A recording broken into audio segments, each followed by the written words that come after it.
Salam damai sejahtera untuk kita semua. Puji Tuhan, kita bertemu kembali dalam pembahasan pelajaran Sekolah Sabat lewat channel ini bersama saya, Pendeta Dale Sompotan.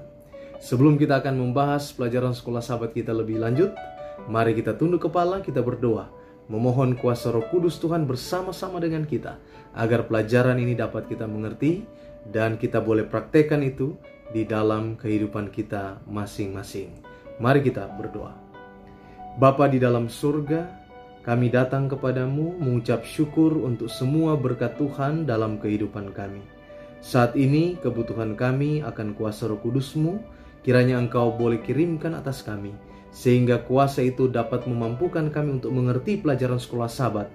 Ia akan kami bahas, sehingga itu dapat kami mengerti dengan baik, yang pada ujungnya kami boleh praktekkan itu menjadi satu praktek nyata dalam kehidupan kami setiap hari. Terima kasih Tuhan, Engkau mendengar dan menjawab doa kami. Dalam nama Yesus kami persembahkan doa ini. Amin. Sebelum kita akan masuk dalam pembahasan pelajaran Sekolah Sabat ini, bagi Anda yang baru saja bergabung dengan channel ini untuk pertama kalinya, atau Anda sudah menyaksikan channel ini namun belum subscribe, Anda boleh subscribe saat ini juga. Berikan juga tanda like, komen, dan share video ini untuk jadi berkat bagi orang lain. Judul pelajaran Sekolah Sabat kita pada minggu ini adalah Pendidikan dan Penebusan. Kita sudah tiba pada pelajaran yang ke-8 dari rangkaian pelajaran Sekolah Sabat triwulan yang terakhir di tahun 2020 ini, yaitu judulnya adalah Pendidikan. Dan saat ini kita akan belajar bagaimana kaitan pendidikan dengan penebusan.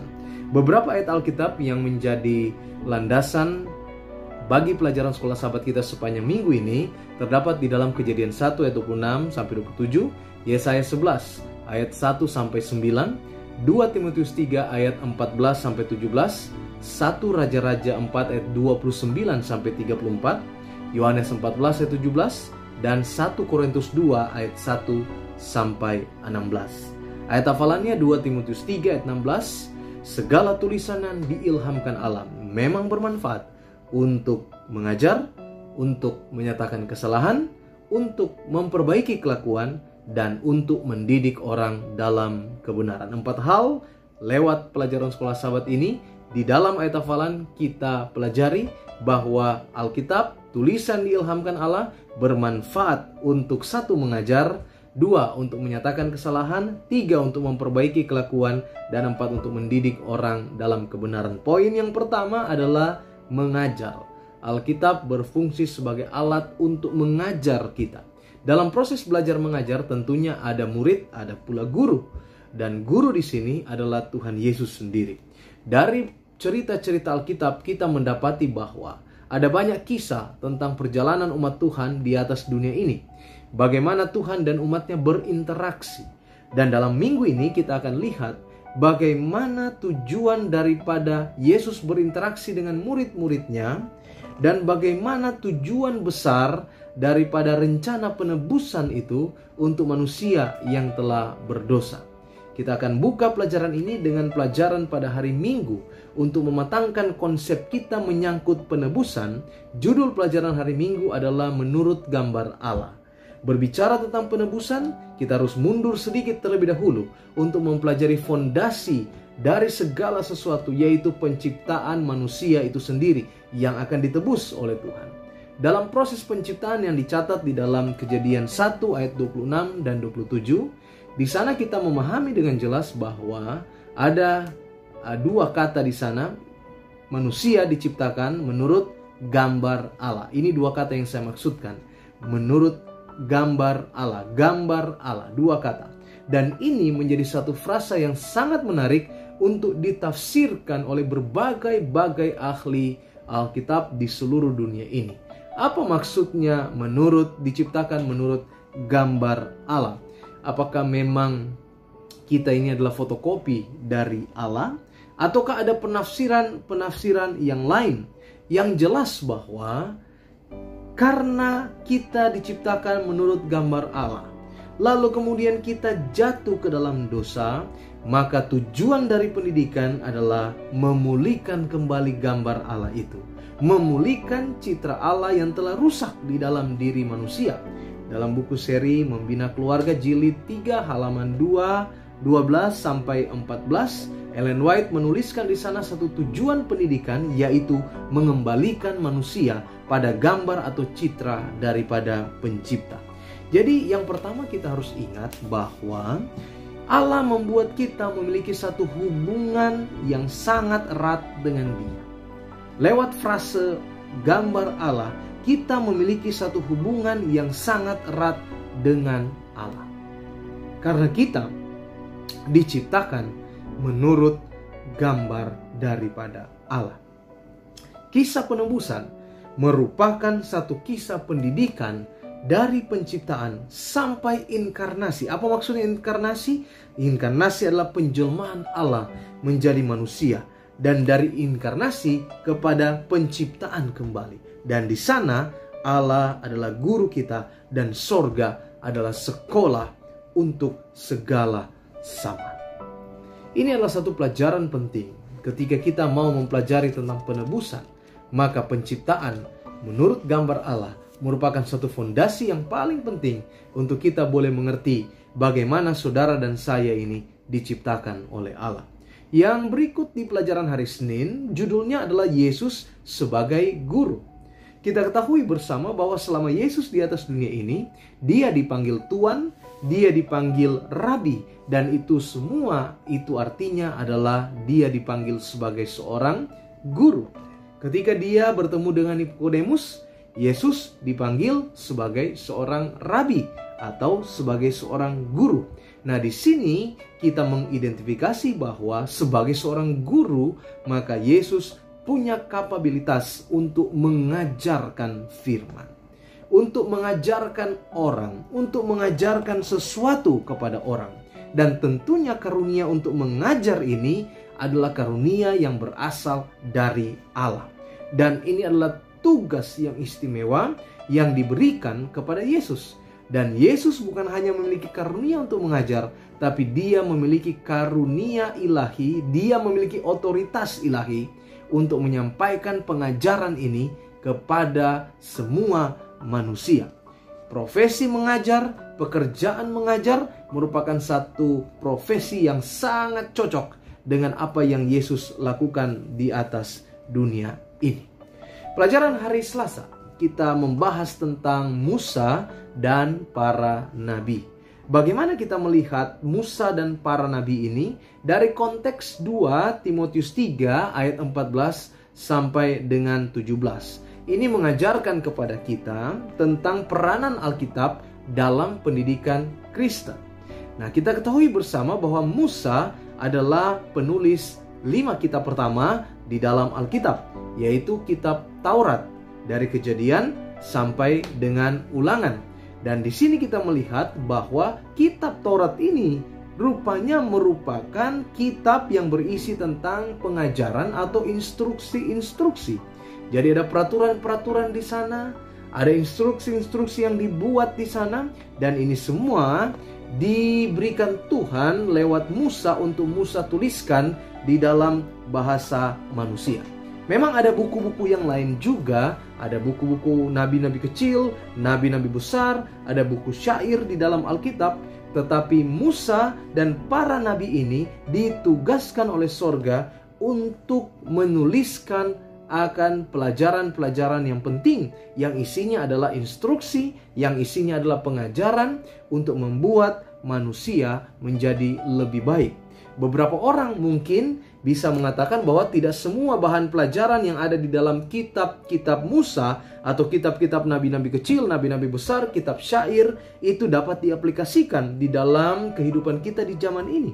Tetapi bisa jadi itu benar, bisa jadi juga itu salah. Namun Ulangan 17 ayat 14 sampai 20, instruksi menyangkut raja-raja memiliki beberapa instruksi yang sangat jelas dan tegas tentang persyaratan pemilihan di dalam seseorang memegang jabatan dalam sebuah kerajaan. Nah, hari ini tentunya kita tidak akan mengangkat raja di dalam gereja kita, tapi bagaimana kita menerapkan dengan tepat semua materi pengajaran yang ada di dalam Alkitab pada kehidupan kita saat ini.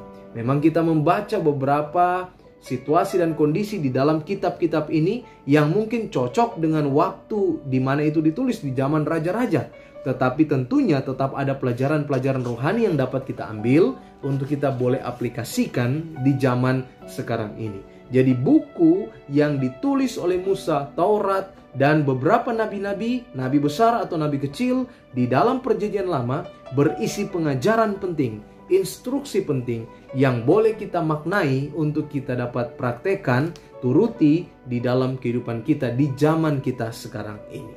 Pelajaran hari Rabu judulnya adalah Pria dan Wanita Bijaksana.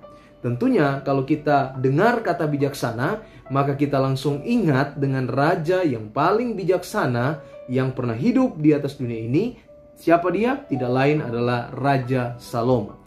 Raja Salomo dipilih sebagai orang yang paling bijaksana yang dapat berbicara tentang dunia binatang, dunia tumbuh-tumbuhan, dan dapat mengucapkan kata-kata bijaksana dengan hikmat yang besar dan memberikan kesan bahwa dia adalah seorang yang berpendidikan. Nah, yang kita akan soroti dalam pelajaran hari Rabu ini adalah buku Amsal dan buku Pengkhotbah berisi banyak pengajaran-pengajaran yang dituliskan, yang dihubungkan dengan Salomo dan juga guru-guru pada zaman tersebut. Dan menurut Alkitab, hikmat ini sangat mirip dengan pendidikan seperti pada saat ini.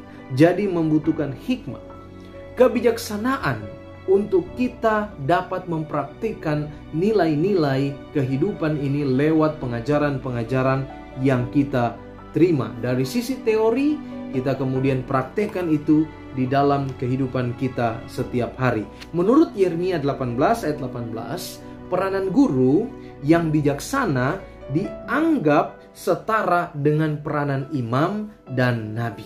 Jadi ada peranan guru yang sangat penting untuk menuntun manusia dari teori kepada praktek nyata dari apa yang telah dia pelajari. Dan di sana membutuhkan hikmat dan membutuhkan kebijaksanaan dari sisi pengajar, yaitu seorang guru untuk dapat mentransfer pengajaran ini dengan baik kepada murid-muridnya. Pelajaran hari Kamis bicara menyangkut pendidikan di gereja mula-mula. Pendidikan di gereja mula-mula. Satu hal dari berbagai prinsip pendidikan yang luar biasa dalam Alkitab muncul ketika Yesus Maha Guru kita itu bersiap-siap untuk meninggalkan murid-murid dan semua pengikutnya, dan mereka telah bersama-sama kurang lebih 3,5 tahun, tetapi kemudian Yesus harus meninggalkan mereka. Yesus harus kembali ke sorga. Yesus harus kembali kepada Bapanya. Dan Yesus mengetahui lebih baik, karena itu ia menyediakan bagi para pengikutnya pendidikan yang berkelanjutan dan terus-menerus di bawah bimbingan Roh Kudus. Jadi Yesus tidak meninggalkan murid-muridnya. Pendidikan, pengajaran terus berlangsung dan sekarang di bawah bimbingan daripada Roh Kudus. Paulus, rasul yang besar dalam Perjanjian Baru, memulai dengan mengingatkan jemaat atau gereja di Korintus bahwa ketika dia pertama kali datang kepada mereka, dia tidak membicarakan apapun selain daripada membicarakan tentang Yesus dan penyalibannya. Kita tahu bersama bahwa Paulus melayani tepat beberapa waktu sesaat Yesus disalibkan lalu naik ke sorga. Itulah sebabnya ketika Paulus dipanggil untuk melayani, maka pekabaran yang disampaikan adalah pekabaran tentang Yesus Kristus dan penyalibannya. 1 Korintus 2 ayat yang kedua. Jadi tidak ada kata-kata cerdas tentang hikmat, hanya pernyataan Injil, dan itu kita temukan di dalam Alkitab. Jadi ketika kita mau mempelajari Alkitab, maka penting di sana ada Roh Kudus. Roh Kudus yang akan menuntun kehidupan kita. Pendidikan di gereja mula-mula menekankan tentang peranan dari Roh Kudus untuk menuntun pengajaran-pengajaran yang diberikan oleh para rasul sehingga dapat mengerti dengan baik, dan orang-orang Kristen itu dipenuhi dengan Roh Kudus untuk mereka boleh menghidupkan setiap apa yang diajarkan oleh para rasul. Saudara-saudara yang dikasihi oleh Tuhan Yesus Kristus, kita telah mempelajari pelajaran sekolah Sabat sepanjang pekan ini bagaimana pendidikan dan penebusan.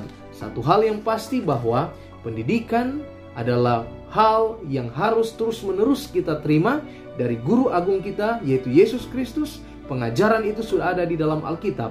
Dan di dalam Alkitab itu, pengajaran utama yang harus kita pahami adalah bagaimana penebusan yang dilakukan oleh Yesus Kristus untuk kita manusia yang berdosa. Dengan kita mengingat akan pelajaran penebusan ini, maka kehidupan kita akan dijauhkan daripada dosa, karena kita tidak mau menyalibkan Yesus untuk kedua kalinya. Dan setiap pengajaran yang diberikan pada kita akan menuntun kita kepada satu tingkatan kerohanian yang lebih baik lagi dari waktu-waktu sebelumnya. Demikianlah pelajaran sekolah Sabat kita sepanjang minggu ini. Semoga bermanfaat. Tuhan Yesus kiranya memberkati kita semua.